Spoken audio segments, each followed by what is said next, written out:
Le moment du supplice est venu. Sur la place, se presse bourgeois, clair, noble et populace. La soirée étant belle et le ciel azuré. L'heure fatale est proche et tout est préparé.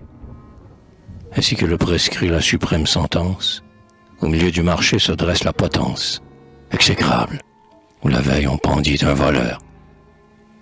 Mais pour Brugière, il faut prolonger la douleur. Une chaîne de fer s'enroule à la poulie, afin que fortement l'exécuteur le lie, et qu'il soit suspendu vivant sur le bûcher. Une torche allumée est aux mains d'un archer. Alentour, les soldats armés de hallebardes forment la haie. À droite, entouré de ses gardes, le lieutenant du roi, d'un air indifférent, cause avec le seigneur bailli de Montferrand.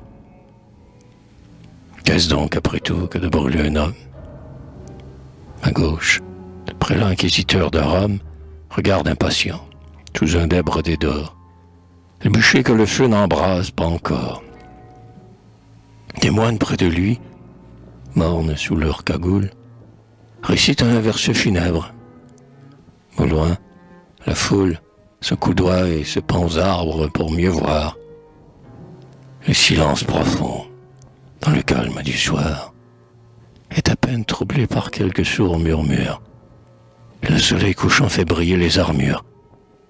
Bientôt le réformé, sur un noir tombereau, apparaît debout, seul, revêtu d'un sarrau, ainsi qu'un parricide et les mains enchaînées. Le front nu, ses cheveux blanchis par les années, lui font une auréole. Il sourit, calme et fort. D'un regard pacifique, il contemple la mort, et le sombre cortège arrête enfin sa marche.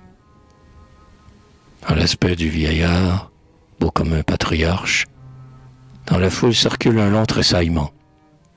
Lui, descend noble et fier, sans un dégravement, franchit les 3 chemins qui le mènent à la tombe. Soudain, l'exécuteur fait un faux pas et tombe. Alors, doux, et tournant vers ce bourreau ses yeux, célestes, que déjà le jour mystérieux de l'immortelle vie emplissait de lumière, « Ne vous êtes-vous point blessé ?» lui dit Brugière.